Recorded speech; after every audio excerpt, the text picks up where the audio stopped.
Terima kasih Anda masih bersama kami dalam program podcast TV Show TV Muhammadiyah Ngobrol Sering Tanpa Boring, cuma di sini tempatnya. Ini udah segmen terakhir, saya nggak mau basa-basi lagi sama Mbak Kori. Mbak Kori, ini kalau misalnya ada teman-teman gitu di luar Karawang, tapi pengen ikut nyumbang, pengen ikut menebar kebaikan gitu, terutama untuk kucing-kucing, itu bisa nyumbangnya kemana sih Mbak? Kita memang ada rekening khusus yayasan, tapi aku hampir tidak pernah membuka open donasi. Terakhir itu ya 2014 ya, karena rescue. Kalau rescue aku ada harus open donasi. Tapi kalau untuk yang kegiatan sekarang, seperti kegiatan edukasi, kemudian steril gratis, aku nggak open donasi. Wow, itu berarti Jadi, benar-benar Mbak Kori kerjasama dengan klinik dokter hewan.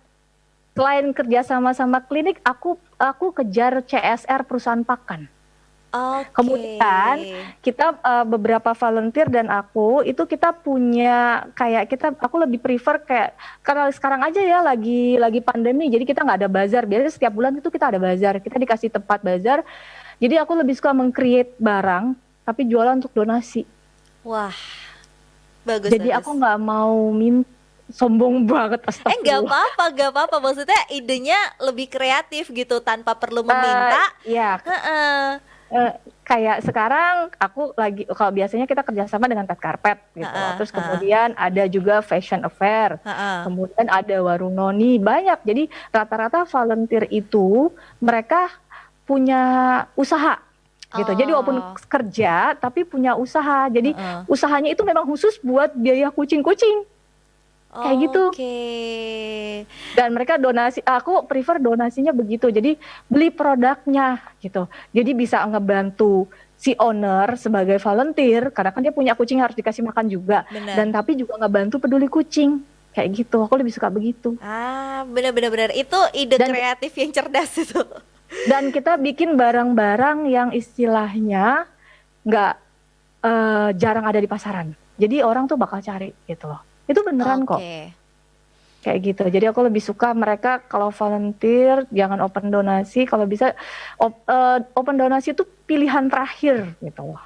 Kalau bisa jadi social planner aja lah gitu. Keren. Ini menginspirasi juga nih. Jadi untuk komunitas lain selagi masih bisa punya ide kreatif apa nih gitu sebelum open donasi, bisa dilakukan terlebih dahulu. Nah, tapi aku jadi penasaran gitu, dari sekian banyak kucing yang tadi Mbak Kori punya, ada nggak sih yang minta kucingnya? Banyak, tapi aku nggak kasih. Kenapa? Kalau udah di rumah, kecuali misalnya aku nih kayak waktu itu rescue, terus udah dari baby gitu, terus aku open adopsi dulu nih. Kalau misalnya kalau udah agak gede kan kadang open adopsi itu kurang laku ya. Orang udah gede gitu kan, nggak maunya yang kecil-kecil, lucu gitu kan. Jadi waktu pas lagi saat kecil aku udah open donasi, open adopsi. Cuman kalau udah ya namanya kucing lokal jarang ya. Benar. Jarang ada. Ada sih yang long hair juga ada. Terus kadang aku juga kerjasama sama beberapa teman yang memang istilahnya mereka biasa untuk open adopsi kayak gitu. Jadi ada beberapa Instagram kerja bareng aja juga sama komunitas lain kayak gitu. Kalau aku sih mikirnya ya nggak apa-apa lah, orang buat hewan tujuannya sama kok. Benar. Setiap komunitas paling mereka punya kebijakan sendiri aja gitu, tapi selama nggak istilahnya ya batasannya sama kok, jadi aku mah santai aja. Sama beberapa komunitas kita sering kerja bareng gitu aja.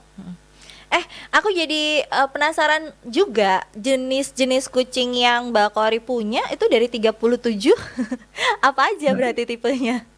Lokal semua, paling ada satu domestic long hair ya. Aku bilangnya bukan kucing pedigree, bukan kucing ras. Jadi kan aku rescue jarang lah ya. Dulu pernah rescue pedigree, tapi kemudian diadopsi. Kalau yang kayak gitu. Jadi aku kadang gini, aku akan open adopsi ke kucing yang mudah bisa istilahnya kalau apa ya, mudah teradopsi. Seperti itu. Jadi kalau misalnya kalau ini susah nih, kayak beberapa kucing kan kayak kucing warna hitam, itu jarang ada yang mau. Terus kucing tua, ya udahlah kalau emang nggak, terus atau kucingnya cacat, nggak semua, saya berkebutuhan khusus, nggak bisa. Atau kayak di rumah yang cacat ada berapa biji, ya udah.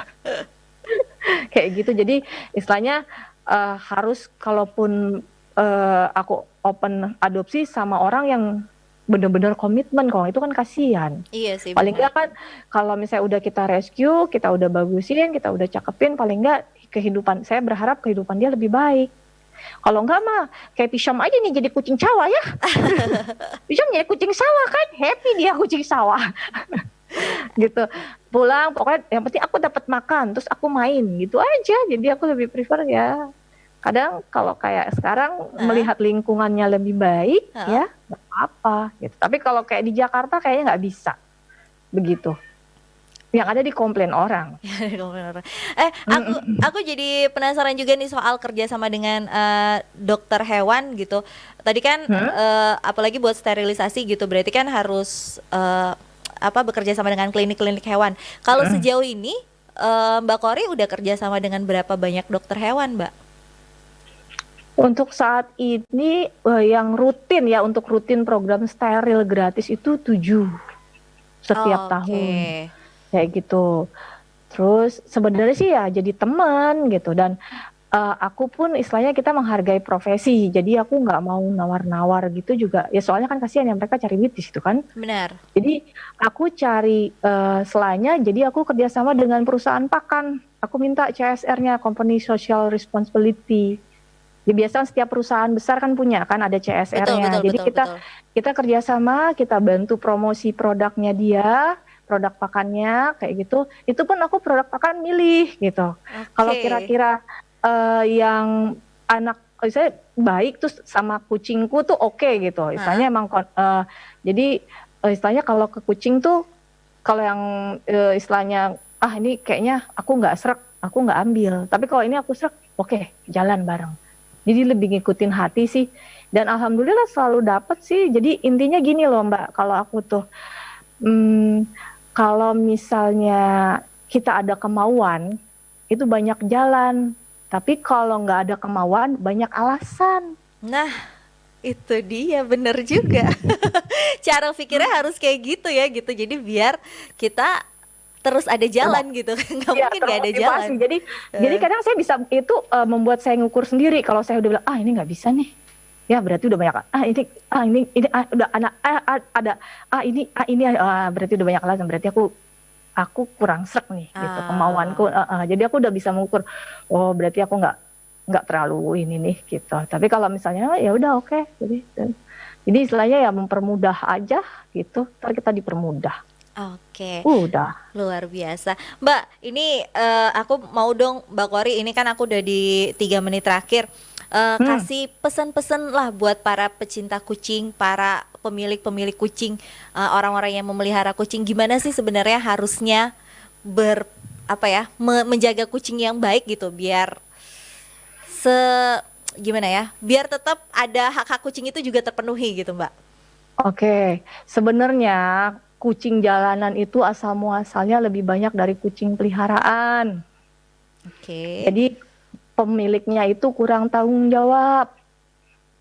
Kadang kalau udah sakit didiemin aja, dibuang, akhirnya jadi kucing jalanan kayak gitu kan.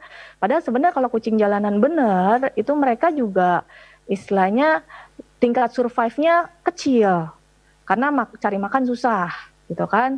Terus banyak penyakit. Kalau kucing peliharaan, biarpun dikasih makan ikan, ya, itu istilahnya kemungkinan hidup survive-nya kuat karena dapat makan rutin. Dan bisa beranaknya banyak. Sekali beranak minimal 3, 4, bisa 6 sampai 8. Itu dikemanain? Dibuang lagi ke jalan. Jadi makanya saya bilang kucing jalanan itu asal muasalnya lebih banyak dari kucing peliharaan.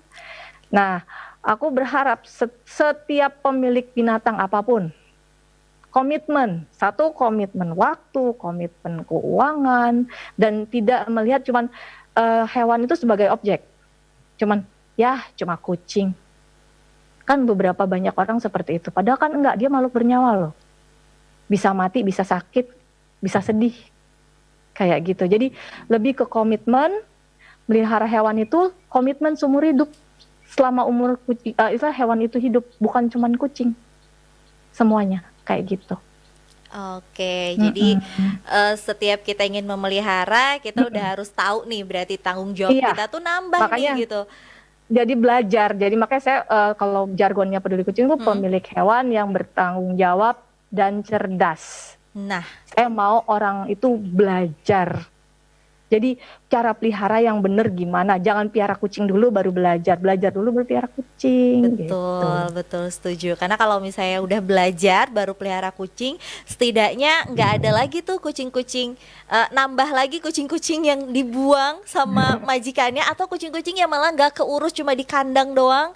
Itu juga harusnya nggak akan ada lagi tuh. Karena tingkat kepedulian pemilik terhadap hewan peliharaannya jadi akan jauh lebih tinggi dan akan lebih cerdas juga. Cara memeliharanya udah bener gitu. Wah, Mbak Kori, nggak kerasa loh ini kita udah ngobrol 1 jam lamanya seputar tentang kucing. Salam untuk semua kucing yang ada di rumahnya Mbak Kori. Ada Padi, ada Indo dan segala macamnya. Billy, Willy, siapa tadi lagi? Aduh, nanti kapan-kapan kalau aku ke Karawang berarti aku bisa tuh kenalan sama semua kucing yang ada di sana. Penasaran. Nah, Mbak Kori, terima kasih sekali lagi karena sudah ada di podcast TV Show TV Muhammadiyah, dan pemirsa TV Mo yang ada di rumah juga terima kasih telah menyaksikan podcast TV Show TV Muhammadiyah selama 1 jam tadi, dan kami harap program ini tidak hanya bermanfaat untuk saya tapi juga untuk pemirsa di rumah. Dan jangan lupa dan jangan bosan juga untuk terus menyaksikan program podcast TV Show setiap hari Senin sampai dengan Minggu. Saya Reni Risti pamit undur diri. Wassalamualaikum warahmatullahi wabarakatuh. Waalaikumsalam warahmatullahi wabarakatuh.